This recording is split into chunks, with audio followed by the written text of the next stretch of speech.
Au lendemain de la proclamation de l'indépendance du Mali le 22 septembre 1960, les autorités de l'époque ont élaboré et mis en œuvre une politique d'industrialisation car convaincus qu'il n'y a pas d'indépendance politique sans celle économique.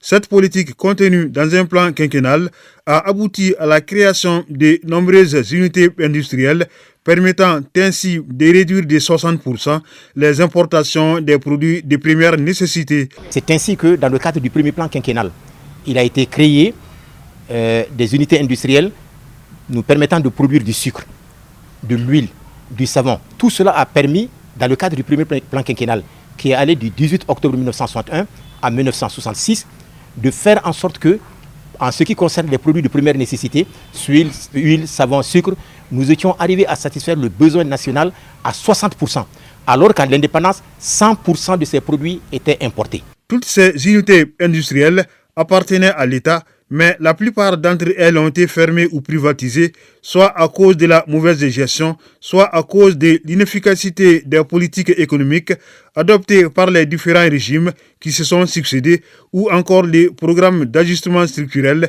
imposés au Mali par les partenaires financiers dans les années 80. Je dirais même que la mauvaise gestion, c'est un raccourci. En réalité, c'est la mauvaise gouvernance. Parce que pendant longtemps, les organes d'administration et de gestion de ces sociétés ne fonctionnaient pas correctement. Les états financiers n'étaient pas élaborés à temps et étaient en retard. Ça a fait que les conseils d'administration ne pouvaient pas se tenir. Et donc, tout ce qu'on pouvait avoir comme mesure de redressement éventuel face à des difficultés d'une société n'existait pas. Bon, en plus de cela, évidemment, il y avait eu des problèmes de qualification et de compétences. Il y a aussi évidemment la libéralisation. La libéralisation a fait qu'on a fait appel à d'autres acteurs et de nouveaux talents pour s'exprimer éventuellement sur le marché, dans l'économie.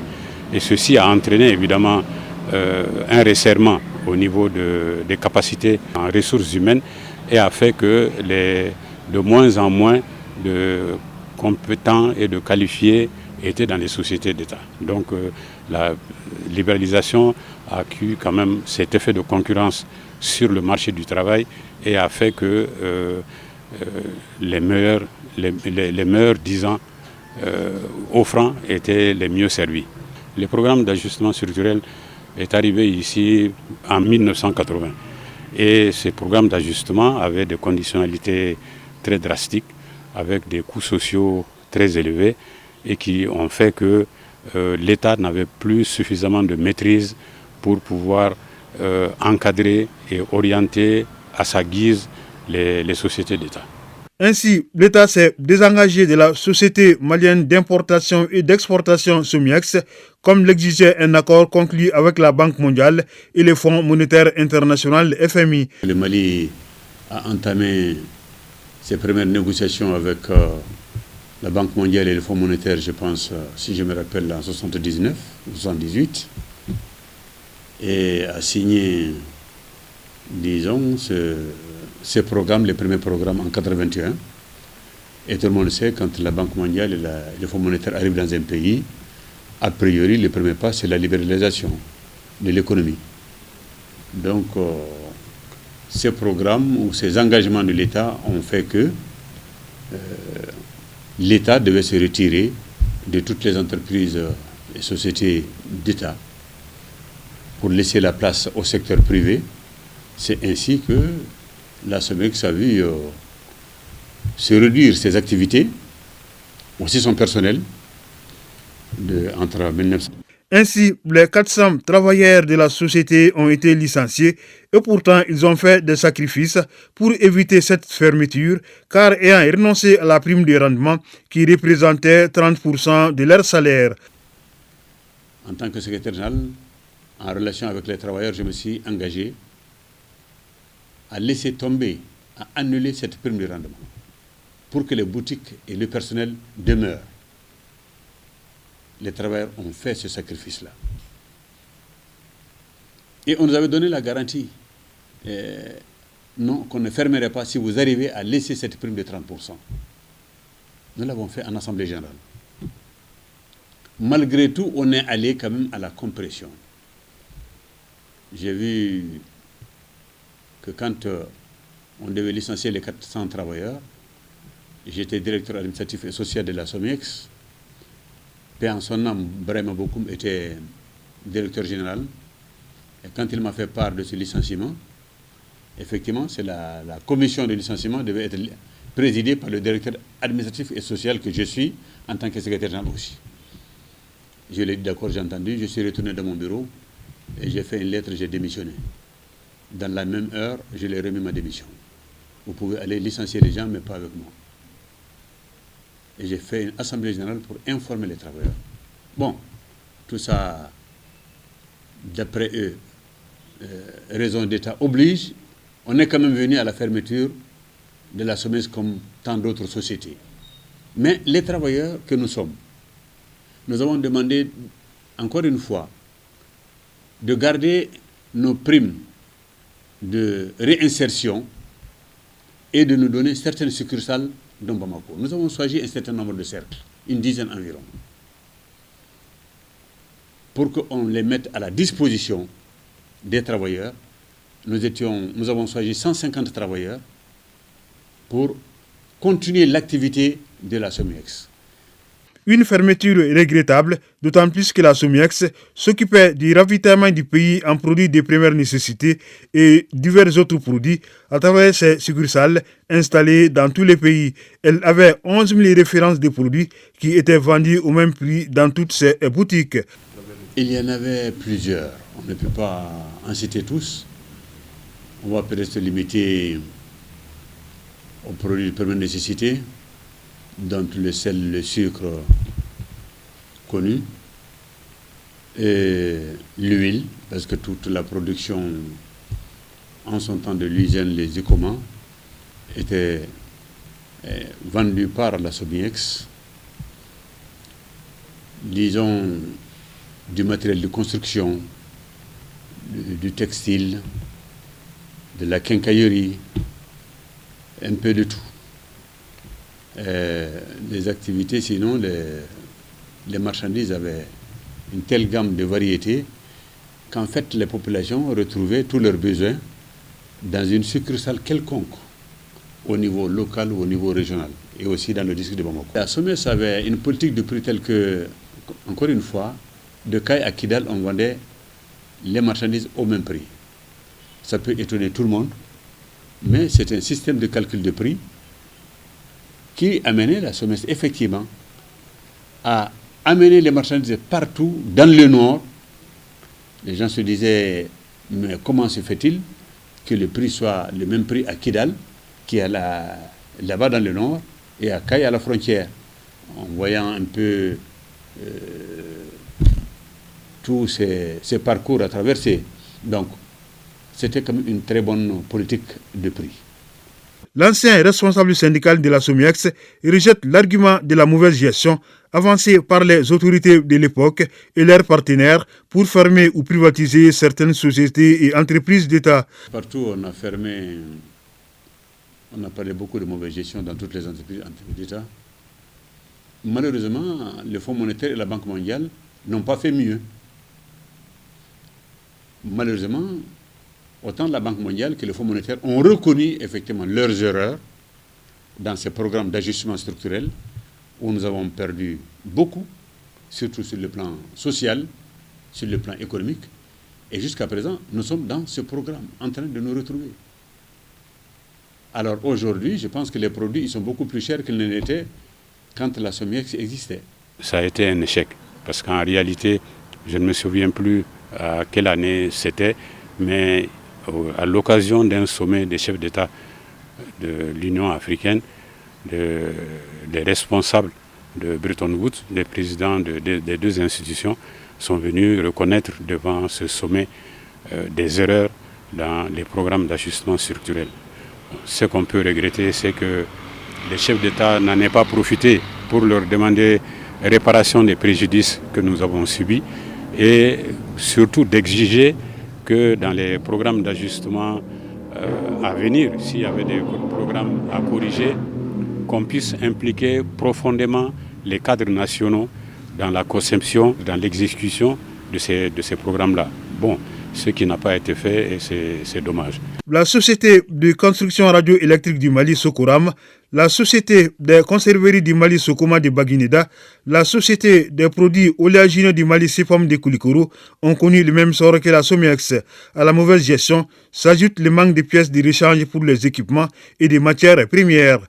La Socoram était une société d'économie mixte, dont le capital était détenu à 40% par des étrangers. Et comme vous l'avez dit, c'est une société de construction radio. Pour ceux qui ont connu la Socoram, ils doivent se souvenir que l'équipement et le personnel de la Socoram étaient installés dans une villa administrative à côté du lycée Askia Mohamed. Et c'est de là-bas qu'ils faisaient les radios, mais c'était des radios d'ondes courtes. Et je pense que l'arrivée de la modulation de fréquence, les problèmes d'approvisionnement en pièces de réchange ont créé beaucoup de difficultés dans cette société, au point que les actionnaires se sont retirés et ont laissé la société en autogestion au personnel. Bon, apparemment, ça aussi, ça n'a pas marché, c'est comme ça que la Socoram a disparu. Alors, quant à la Sokoma, qui est devenue par la suite la Socam, c'est une société qui a été créée sur des bases peut-être pas très bonnes, parce qu'on s'est aperçu par la suite que l'équipement était un équipement italien d'occasion qui avait transité par la Yougoslavie et qu'il a offert à notre pays pour faire des conserves de tomates. En réalité, Baguinda est regorgé de tomates à l'époque. En vue d'éviter le pourrissement durable de ces tomates-là, on a installé cette entreprise, cette société. Bon, en réalité, cette société aussi, très rapidement, a fait face à des sérieux problèmes d'approvisionnement en pièces de rechange. Comme je vous ai dit, c'était un équipement d'occasion qui venait d'Italie, mais qui nous a été offert par la Yougoslavie. Et le circuit était très long et les équipements devenaient difficiles à entretenir. Et par la suite, il y a eu aussi la difficulté de l'approvisionnement. Parce que, étant à côté du marché de Bamako, les paysans avaient de meilleurs prix à Bamako que par la Sokoma et donc préféraient venir vendre leurs produits à Bamako plutôt qu'à la Sokam. Et aussi, bon, je pense qu'il y a eu aussi des difficultés, surtout dans la fourniture d'électricité. C'est ainsi que cette société aussi a disparu de notre paysage. La CEPOM, c'est un peu différent. La CEPOM était une usine de traitement d'arachide. À l'époque, notre production d'arachide était à un top niveau, au point que nous avions pu construire une deuxième usine d'arachide dans la zone de Kita, qui était la CEPAMA. Mais la CEPOM a été confrontée à des problèmes de gestion. Effectivement, tout le monde doit se souvenir des scandales financiers qu'on avait connus à la CEPOM à l'époque, au point que un des directeurs, qui était un binational, a fini par prendre la clé des champs et aller se réfugier dans son second pays. Et affronter à ces problèmes de gestion et à ces problèmes d'approvisionnement de matières premières, parce qu'avec l'apparition de la l'aflatoxine, notre production d'arachide a beaucoup chuté. Donc il y avait des problèmes d'approvisionnement en matières premières.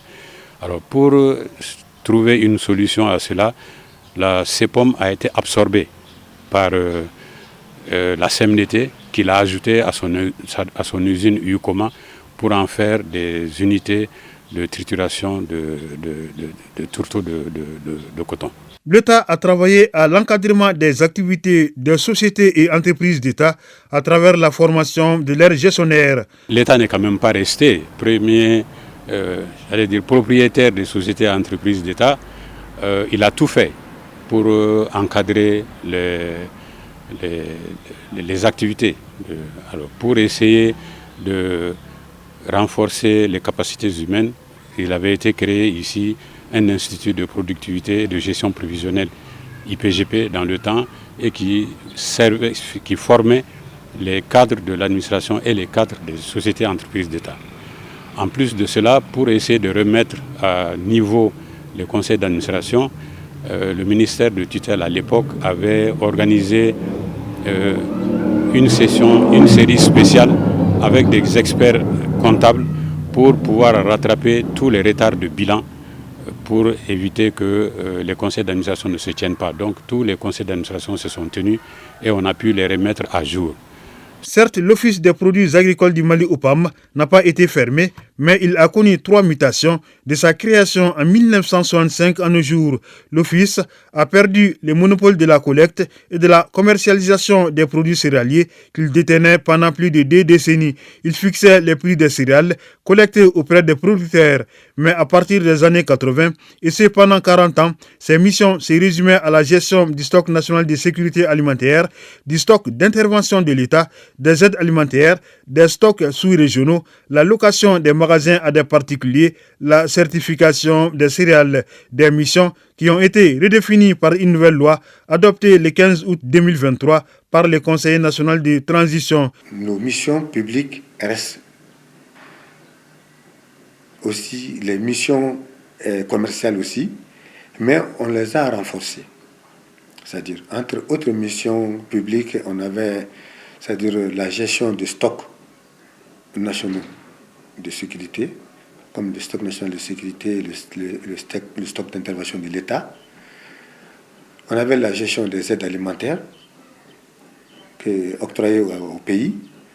Et on a maintenant les missions commerciales, la location de nos magasins, la caisse de détention, le warrantage qui continue. Mais ce qui a fondamentalement changé par rapport à nos nouvelles missions, c'est par exemple le soutien du marché céréalier à travers le SIE. Ensuite, le besoin de s'adapter aux nouvelles technologies, puisque l'OPAM n'évolue pas seul, il évolue dans un ensemble, un dispositif qui tourne autour du commissariat de la sécurité alimentaire. Et ce qui était important aussi, c'est la gestion communautaire et régionale. Ce n'était pas dans les textes.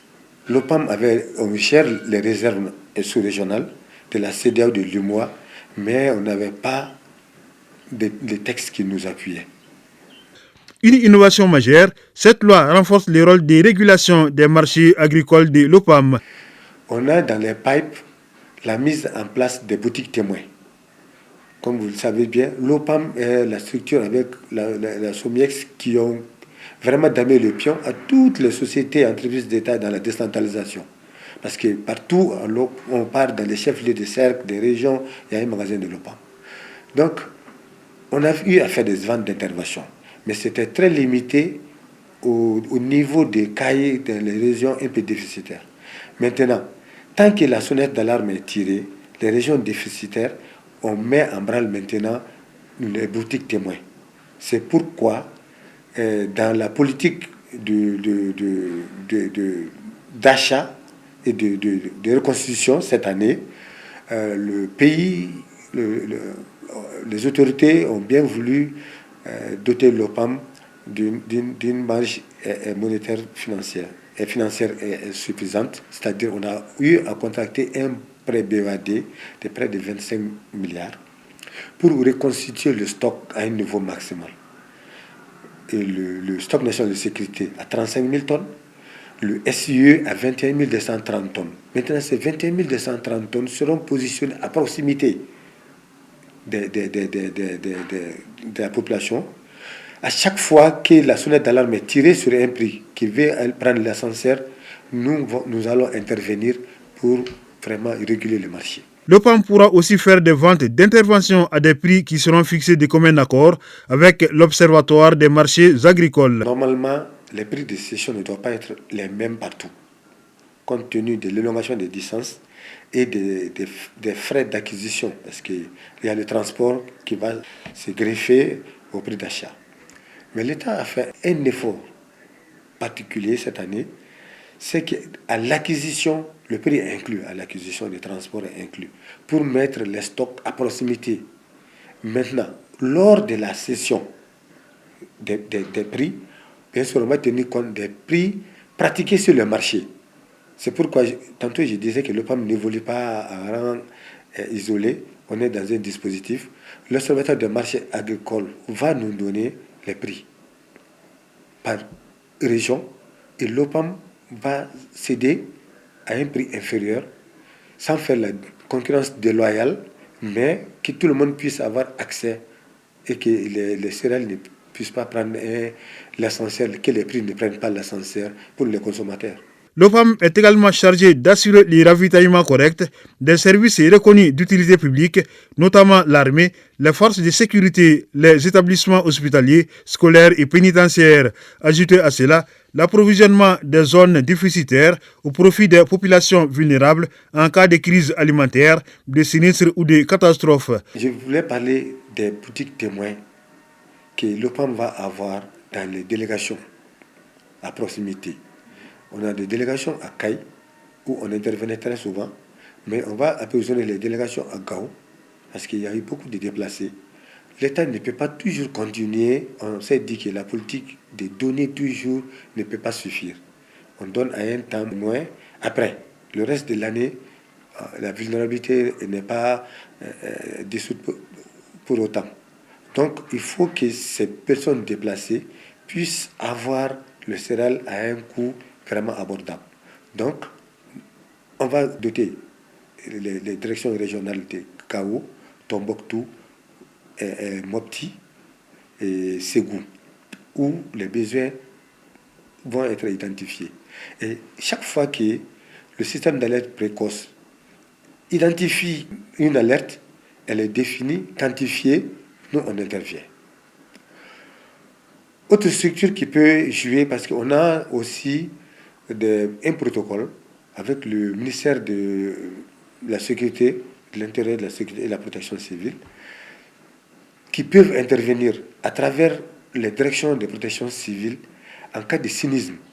Ils peuvent intervenir jusqu'à un certain seuil, c'est-à-dire 1 tonne, en attendant la mise en action des autres chaînes d'assistance.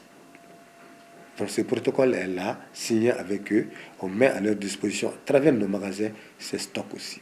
Pour faire face à ces nouvelles missions, l'OPAM est en train de renforcer ses capacités de stockage avec la construction de 3 nouveaux magasins qui auront une capacité de 5 000 tonnes, ce qui portera à 148 000 tonnes la capacité de stockage de l'Office à travers les pays. Contrairement à l'OPAM, la Société nationale des tabacs et aliments du Mali détient toujours le monopole de la production et de la commercialisation du tabac sur l'ensemble du territoire national. Nous avons les capacités pour approvisionner le marché malien en produits du tabac.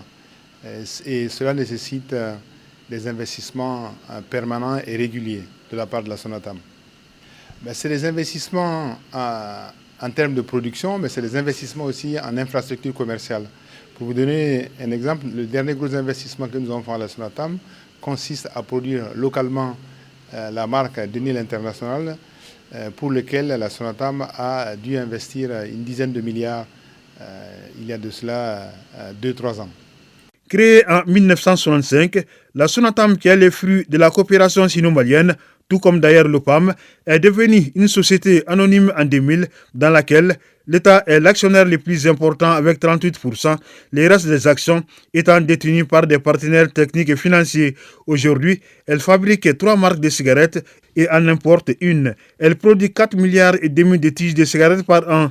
Considérée comme le fer de lance de l'économie malienne, la SONATAM a créé des milliers d'emplois directs et indirects, mais elle fait toujours face à la fraude. La SONATAM possède toujours ce monopole, je dirais pour le plus grand bien de l'État, parce que ça permet une meilleure collecte fiscale pour l'État malien, et ça permet aussi de lutter de manière beaucoup plus efficace contre la contrebande et les produits illicites de tabac au Mali.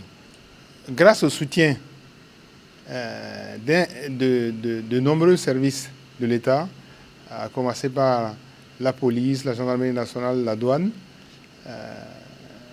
les services de commerce intérieur aussi, avec qui nous avons des partenariats. Nous pouvons lutter de manière efficace contre la contrebande des produits du tabac au Mali. La Sonatam est l'une des rares sociétés et entreprises d'État à avoir échappé à la privatisation totale, l'État n'ayant pas voulu la céder au privé qui la convoitait. C'est d'abord le soutien de l'État à travers le contrat de performance que l'État a accordé à la Sonatam, qui permet à la Sonatam de lutter de manière efficace contre la contrebande, parce que ce qui aurait pu tuer la Sonatam, c'est la contrebande des produits du tabac. Donc c'est d'abord le soutien de l'État pour répondre à votre question. Ensuite, l'arrivée des partenaires techniques et financiers et je dirais aussi la discipline de gestion que l'équipe de Sonatam que vous voyez autour de moi pratique au quotidien. Un exemple qui doit inspirer les gestionnaires des autres sociétés et entreprises qui sont encore dans les girons de l'État.